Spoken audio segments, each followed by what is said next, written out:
मध्ये संभाव्य आमदार आहेत सिद्धार्थ देवळे। शिवसेना ठाकरे गटाला वाशिमचा गड राखण्यात यश आलं असं म्हणता येईल। श्याम खोडे भाजपकडून त्यांना आव्हान देत होते, परंतु वाशिम मध्ये सिद्धार्थ देवळे या शिवसेना ठाकरे गटाच्या उमेदवारानं आपल्याकडे सगळा वाशिम मतदारसंघ जो आहे तो खेचून आणलेला आहे। संभाव्य आमदार म्हणून वाशिमकरांनी सिद्धार्थ देवळे यांना पसंती दिली असं सध्या तरी इथं दिसतंय। त्यामुळे श्याम खोडेंचं आव्हान ठाकरे गटानं या ठिकाणी आपण बघतोय की या आव्हानावर मात केलेली आहे आणि सिद्धार्थ देवळे सध्या ठाकरे गटाकडून संभाव्य आमदार असतील वाशिमचे।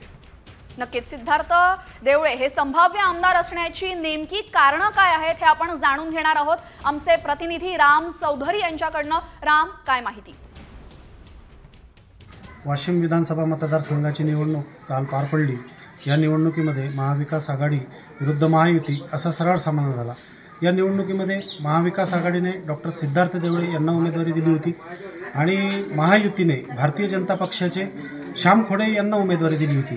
अतिशय चुरशीच्या झालेल्या या निवडणुकीमध्ये या मतदारसंघातील जो मागासवर्गीय मतदार आहे किंवा जे शेतकरी आहेत यांनी डॉक्टर सिद्धार्थ देवळे यांना साथ दिल्याचे चित्र सध्या तरी समोर येत आहे। भारतीय जनता पक्षाने या निवडणुकीमध्ये अतिशय मोठी ताकद लावली होती, मात्र भारतीय जनता पक्ष संघ परिवाराच्या सगळ्या संघटना या निवडणुकीमध्ये उतरल्याचे चित्र समोर आलेले आहे। मात्र आता डॉक्टर सिद्धार्थ देवळे यांचे पारडे सध्या तरी जड वाटत आहे।